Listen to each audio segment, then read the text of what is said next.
Hello, good afternoon. Welcome to the next of our Essential series. These are topical and technical webinars on all things wealth and wellness. Today, I'm delighted to be joined by my guests from Irwin Mitchell. Sangeeta, partner in the Wills, Trust and Disputes team, Claire, a partner in the family team, and Yousafa, a senior associate in the international and high net worth team. Today, we're going to delve into the crucial aspects of asset protection. Our focus will be on the significance of proactive planning to preserve wealth and prevent future conflicts. Our panel of experts will share practical advice on essential documents that are key to asset protection, such as trusts, pre-nuptial and post-nuptial agreements, and wills. Let me just get them in now. Hello, ladies. Thank you for joining me. Morning, afternoon rather. Afternoon now. So to kick off, a little bit of an intro and background on what you do, Yousafa. Good afternoon, everyone, and thank you again, Lottie, for allowing us to be on your platform. So I'm a senior associate in the international team at Irwin Mitchell. My specialty is wills, estate planning, succession planning, tax, trusts to the next generation. Our clients are from all over the world. They can be UK clients, they can be international, and we advise them on all aspects of their estate planning. Perfect. So you mentioned trusts. A lot of people want to know about trusts and they ask about trusts. Do you want to just give us a brief headline view on how trusts actually work, both in a lifetime and as part of a will? Of course. So I think the first thing to make clear is a lot of people assume that trusts are for the rich and the wealthy. That's not necessarily the case, because anyone can use them as part of their estate planning. And we have clients from all walks of life, different asset types, etc., coming and asking about trusts, because essentially they're a good tool for asset protection. And in terms of what they are, so it's essentially a way of managing how you pass on your assets.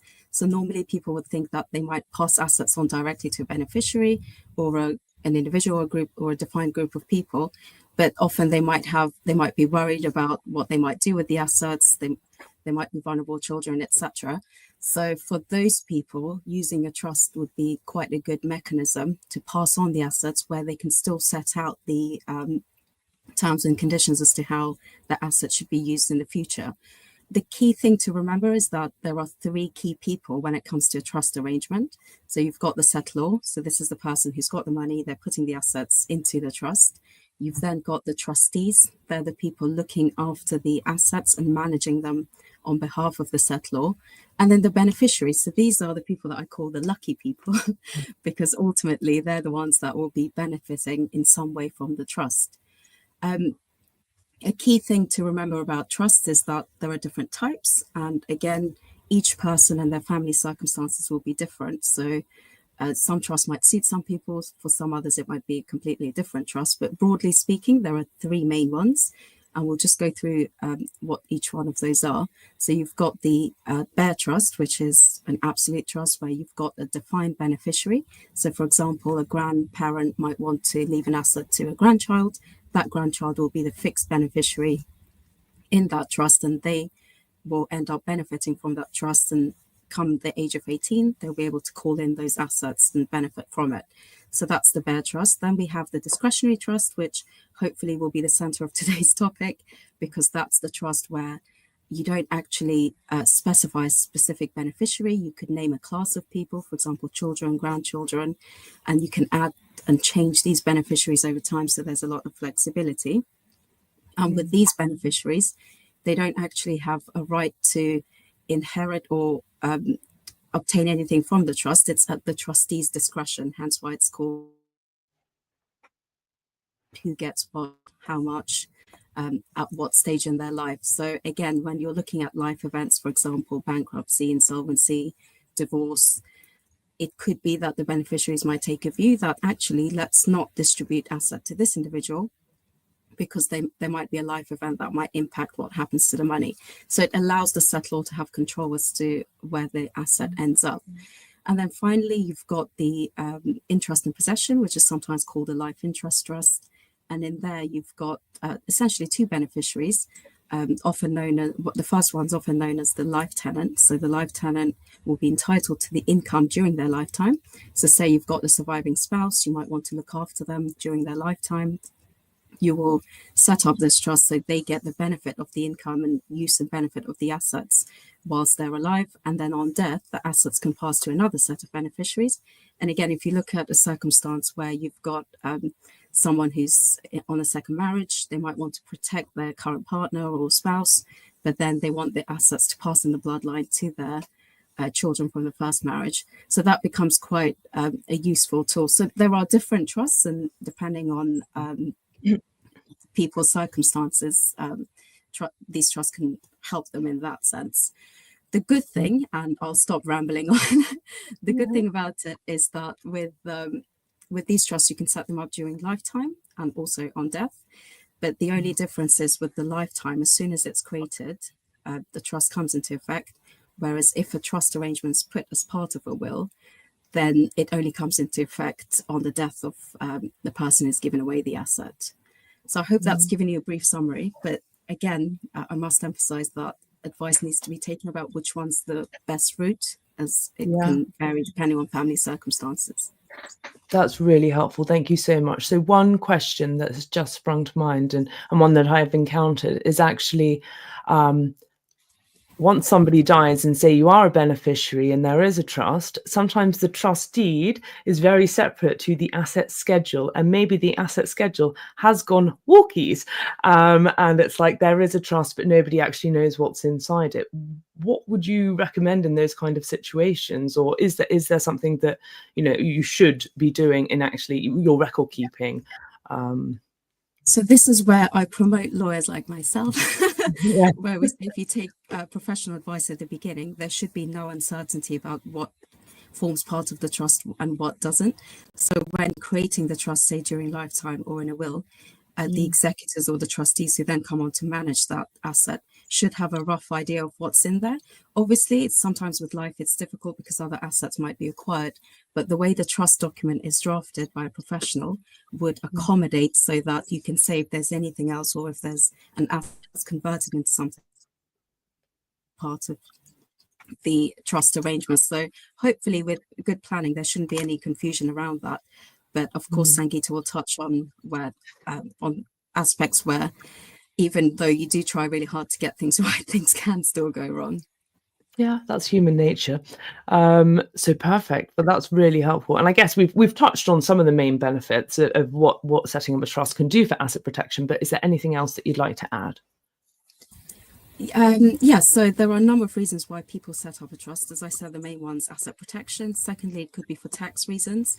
If somebody wants to minimize their inheritance tax position, a trust is a good vehicle to do that, especially if you want to transfer assets that are currently within the nil rate band. So the nil rate band's currently £325,000.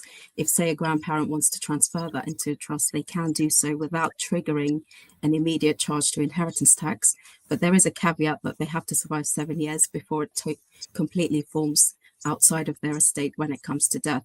So you can use trust as a way to give assets away. And then if you time it really well, the clock resets again. So after 7 years, you can put more assets into a trust and hopefully survive 7 years. But again, it depends on what the assets are, because if there are assets that exceed when I mentioned the nil rate band, the £325,000, then you could trigger an immediate charge if the trust is set up during lifetime at 20%.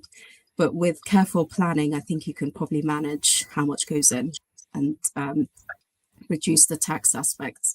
I have to say that although that's one of the pros, there's also other taxes to consider. So mostly all trusts now are within the relevant property regime. So that means that on their 10-year anniversary, they'll be subject to charges depending on value at a maximum rate of 6%. When distributions are made out of the trust, again, you're looking at a 6% tax charge on that on a maximum level. So if anyone is thinking about trust, I would say an analysis needs to be done. What is it that you want to achieve? Is it tax efficiency? Is it asset protection? And then we weigh up the options and see which option is the best for that particular client. Brilliant. Thank you so much, Yousafa. Right.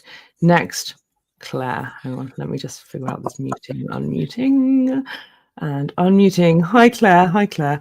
So now we're going to talk about trust in the context of family law. So if you can give us a quick overview on what you do, where you fit into the picture, and then we'll get into it. So hello everyone, my name's Claire Finer. I'm a partner in the family team at Irwin Mitchell. So I give people advice when they're going through a divorce, when they're entering into relationships, whether that's cohabiting or marriage. I'm also a family mediator, and I operate between our London and our Reading offices. Brilliant, thank you. So Yousafa has given us a brilliant overview on some of the benefits of what a trust can be and can maybe not be. And we noticed that they might not always be the most tax efficient vehicle, but they are recommended for asset protection. Can you dive into why they are still a valuable tool for families, and especially when you're dealing with divorce or any other issues? So it's a really complicated subject to cover in a short period of time, so I'll try not to be too legal about it. But in essence, if people are getting divorced and they're going through financial proceedings connected with that divorce, they have to provide full and frank disclosure of their assets. So that will include assets that might be held in trust if they're a beneficiary of that trust. Having said that, that doesn't mean that interest in a trust will be dealt with in the same way as other assets. And so they can still be a really valuable tool when it comes to protecting assets and trying to ensure as best you can that they're not assets that are immediately divided with your spouse. So the first point to think about is that if you gift assets into trust as part of tax planning in the way that Yousafa talked about them, and this is important, and you properly distance yourself from those assets, then it's likely that that will be effective and those assets won't be taken into account in the event of a divorce. Now, that is just a broad overview, and there are lots of instances and reported cases, people might have read about them in the newspapers, where people have put assets into trust, even into a discretionary trust, and they have tried to hold on to them and effectively to treat those assets as theirs. That won't work. They have to be done in the proper way with proper advice, and you have to properly distance yourself. The other thing to bear in mind is that if you put assets into trust and you're too close to the divorce, that could be challenged by your spouse, and they could say, you're only putting those assets into trust in order to defeat my claims. And so it's quite important, again, to take advice to do it properly, to guard against that kind of argument being made. Secondly, if you are a beneficiary of a trust and you're going through a divorce, that's something which the court can take into account as a resource, but it's not necessarily the case, as I said before, that you just add in the trust assets and divide it by 2 for want of a better argument. What the court will be looking at is how you've benefited from those assets. Is that a resource that's likely to be available to you in the future? How much income might you have had from it? Are you likely to get capital? And that's another reason why it's really important to ensure that your trust is being managed properly so that there's accurate record keeping. For example, it can be quite useful if you're going through those financial proceedings, if there might be a note from the trustee saying, we've thought about benefiting that person, we're not going to, and these are the reasons why, because that could be something that could be produced in the divorce to show that when you ask for money, the trustees don't just give it to you. That's very important. And I suppose, yeah, when you've got heightened tensions in situations such as divorce, it can be very difficult to remember why you set things up in the first place. However, there are also things such as pre-nuptial and post-nuptial agreements. How does that work when a trust is part of the equation? So just as an overview in relation to pre-nups and post-nups, they are a really effective way, if you do them properly, of protecting assets in the event that there's a divorce and financial proceedings connected with that.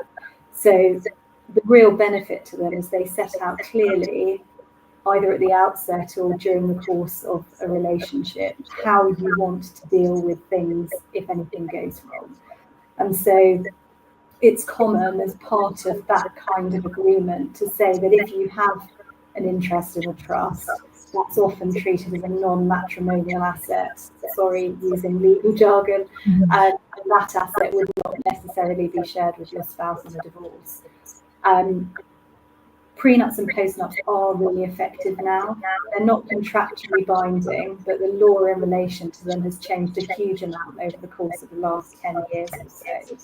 And provided certain factors are in place, so you have to have full and frank disclosure, you have to have independent advice, and most importantly, apologies if that buzzing is coming from me, most importantly, they have to be fair. So they have to enable both spouses to meet their needs if anything goes wrong. Brilliant, thank you. So what are the key factors? I guess you've touched on some of those, but for drafting those agreements, and how would that then complement asset protection strategies for families in general? So again, I'm doing a bit of the sales pitch, but it's really important to get good legal advice, and there's good lawyers that provide that at Irwin Mitchell and elsewhere. But you need to carefully consider what's the right provision for the other spouse in your particular circumstances. So what won't work is just saying the other person's got no money and they're not going to get any money. There's no value in an agreement like that. What the right thing to do is to take proper advice so that you can forecast as best you can into the future. Look at where you might be living. Is one of you going to give up work if you have children, or if you don't have children? How will they meet their needs? Where will they be housed? Will they need maintenance? The important thing is that it's a robust agreement that's been well drafted. It will stand the test of time. So you've got to get it right at the beginning, and it's important to get it right as guys. That can be really effective where there are trusts or shares in a family business. So what I've done a few times recently is I'm actually working with families who have quite a lot of family assets. It might be in a family business, and the children, grandchildren, etc., have shares in that business.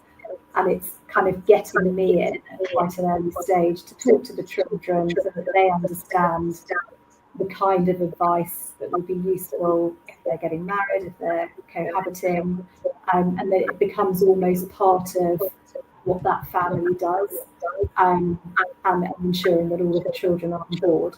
And just very quickly, because I'm conscious of the time, the other thing is that you really should get advice at least 6 months before the marriage. So plenty of time is the key thing.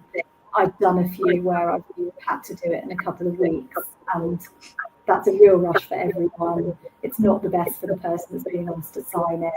So plenty of time in advance as soon as you're engaged, really. That's really good to know. Thank you. Right, I'm going to pass it to you, Sangeeta. 2 seconds. Let's get rid of that buzzing. Ooh, sorry. Hi, Sangeeta. So we've gone through what you should do at the start of something, but you deal with when things go wrong, really, don't you? So could you give us a little overview on what you do? Hi there. Thanks, Lottie. Afternoon, everyone.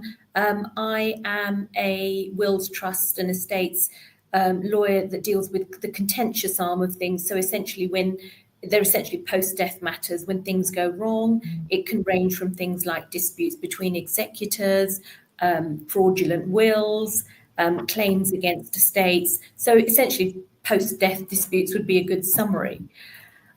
What we often say is that the disputes that happen post-death are sometimes inevitable, and I'll deal with that in a moment. But actually, there are things that you can do throughout your lifetime that help mitigate the risk of that happening. So first and foremost, obviously, we would say you spend probably 70 to 80% of your working life developing wealth, growing your assets, and therefore it's really important to get good professional advice. People often seem reluctant to pay for that kind of advice, but actually it's really important, and it's not something that's reserved for old age. the minute you're an adult, you're working, you have assets, it's really important to have that professional advice, because you are at some point in your life going to dispose of those really valuable assets, often going into hundreds of thousands of pounds. So getting good advice is worth every single penny through that process. The other thing that people, I think, sometimes misunderstand is that they think they've made a will, and actually they think, right, that's it, I've done it. It's really important to keep your will constantly under review, especially if there's changes in circumstances. So, for example, your wealth changes, you have children, you marry, or you divorce.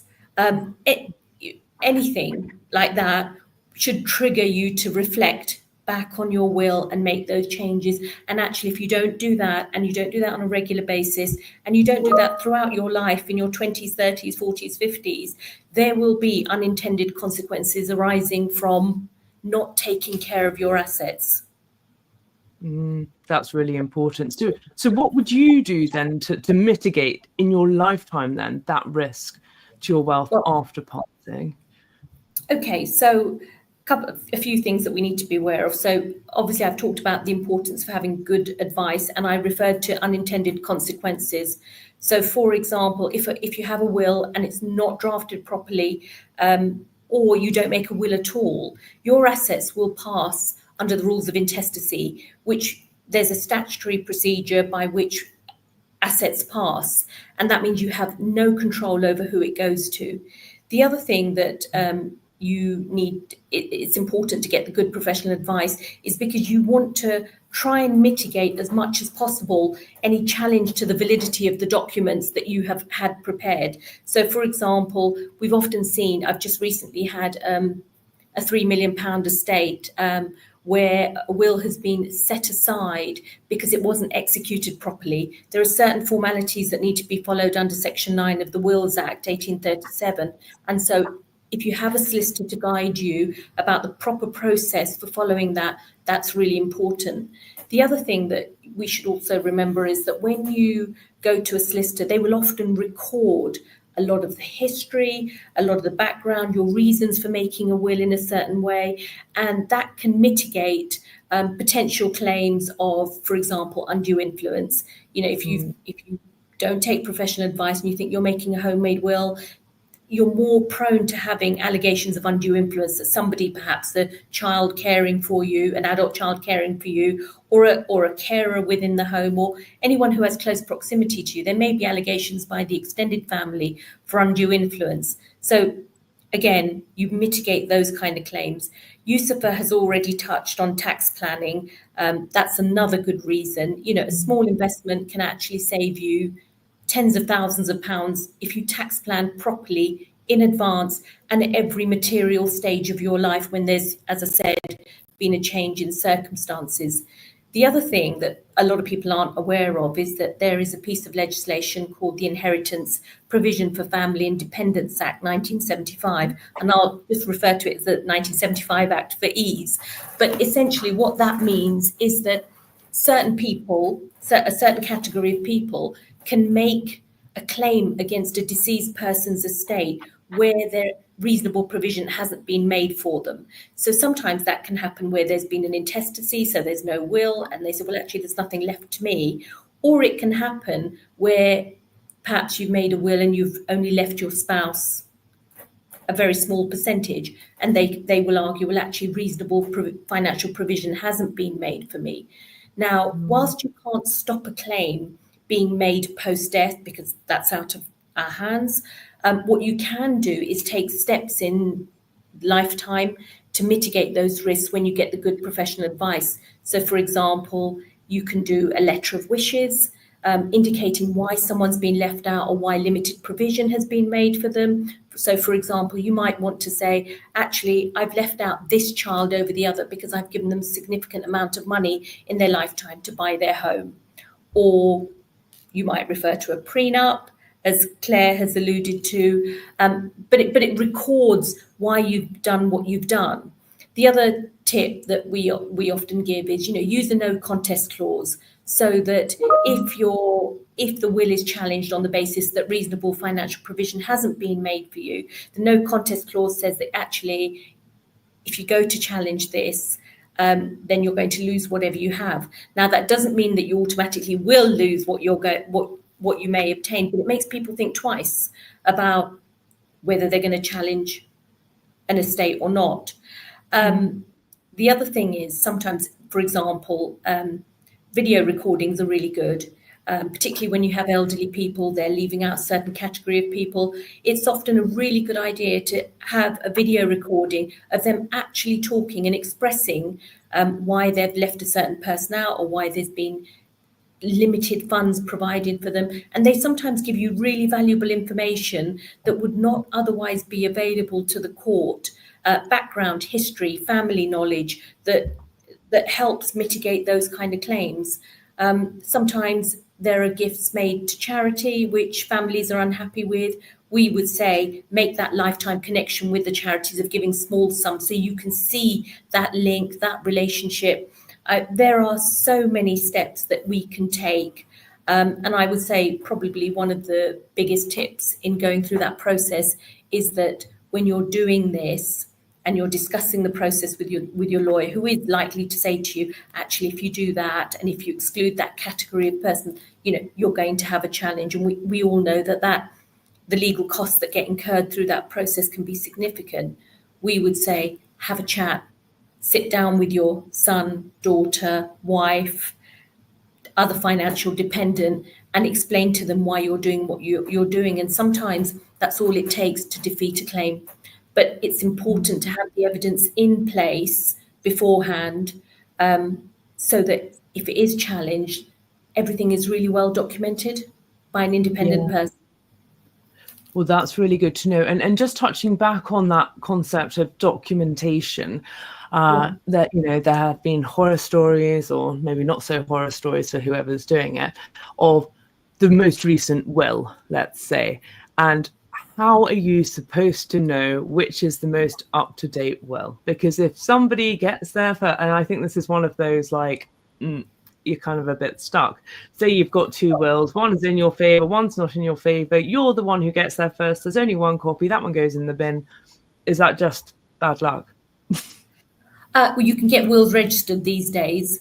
So you can register the wills. It's always a good idea to give it to your executors. Wills are, of course, dated, so you understand the priority. And actually, if you think that there's going to be an argument over a will, or a will existed and now has all of a sudden disappeared, you can lodge a caveat against that person's estate while investigations are carried out. If you've spoken to your executors, if you've spoken to your close family, said, here's my will, this is the solicitor that prepared it, they will have a copy. If it's registered, the registration process will have a copy. So things are becoming easier, but the worst thing you can do is just make a will and not tell anyone about it. It's probably a good idea to let your nearest and dearest know that one exists and who's holding it.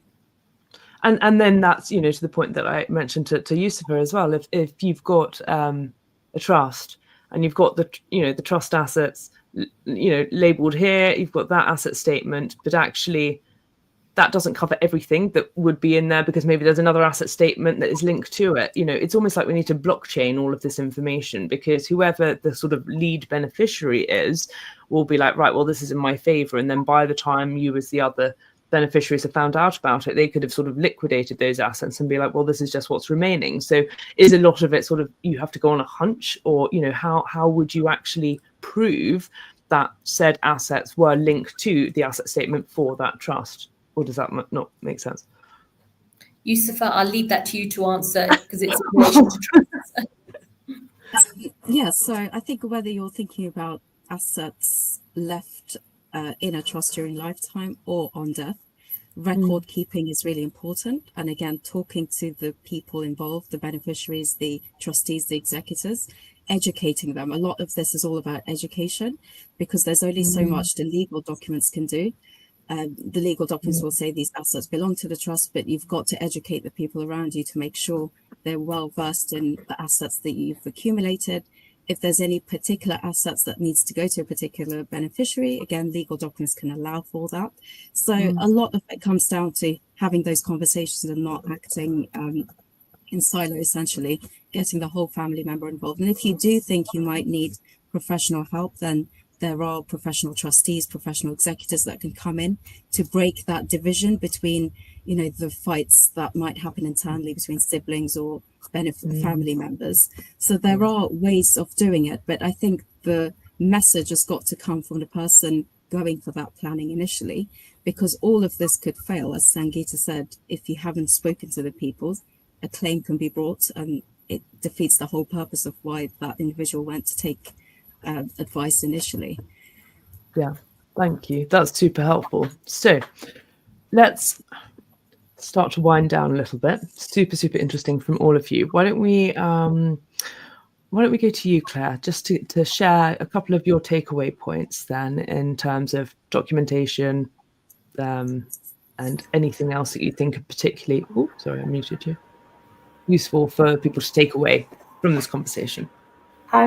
So it's interesting what Yousafa said just then in relation to education, and I think that's probably the common theme that comes out of what we've all been saying, that record keeping, so that you know what assets you've got, you know what assets are in a trust, your family around you know about it. In those big families where there's a huge amount of wealth and the children are getting assets, whether through a trust or direct throughout the course of their lifetime, that they really understand what's going on, that they know why things have been done in a certain way, why it's important to ensure that the assets are protected for the kind of benefit of the generations to come, and that these conversations are something, not something you're taking your 5-year-old children aside to talk about, but that as they mature and they're developing in their education, that they're also learning about how the family works, and that education piece I think is really important. And then purely from the family side, if you're thinking about a prenuptial agreement, the big message I'd like to impart to everyone is think about it in a sufficient amount of time before the wedding so that you can get proper advice. Thank you, that is super. Sangeeta, let's go to you for your closing remarks, please. Let me unmute you. Mute. Thanks, Lottie. The two big things: get good professional advice. There are a lot of people who will offer you conveyor belt type of advice, and that's not what you need. You need really bespoke advice to your own personal circumstances. And the second point, which I think has been echoed through Claire and Yousafa, is that, speak to your family in advance. There's nothing worse than going through grief on someone's death, and then all of a sudden emotions are heightened, and that's just a right breeding ground for disputes. So speak to your family in advance, so that they know what's coming. There's an opportunity for people to change their mind, or there's time for people to really accept what's happening. And when they've heard it from the horse's mouth, again, I think there's less scope for challenge. Thank you. Yeah, communication is key. Absolutely. And a huge challenge. So last but not least, Yousafa. I'd echo what everybody else has said, but also add that just take a holistic approach to your planning. So if you are thinking about estate planning, think about the tax aspects. How will this impact my business? How will it impact my beneficiaries? Are they living in the UK? Are they living outside of the UK? So think about everything holistically. In relation to trusts, obviously, when you do seek professional advice, or you're looking at putting your estate planning together, speak to lawyers if you are worried about tensions within the family. For example, if there are future spouses of children that you're wary of, then there are family lawyers like Claire and other advisors who can come in and solidify the advice that we give. So we might say, have a trust in place, have a will in place, but you might want the extra layer of protection, for example, prenuptial agreements, post-nuptial, or cohabitation agreements. So all of that, if you look at it holistically, you might be able to build layers of obstacles in the way for future challenges or disputes. And again, with Sangeeta's line of work, any documents that we draft, I often say to clients, again, if you're worried about tensions within family, etc., then have a health check by a lawyer who deals with those kind of disputes in the future to make sure that what we have drafted will actually stand the test when it comes to a dispute or in a court of law. So holistic approach, and also plan early. So you've got time to do all this.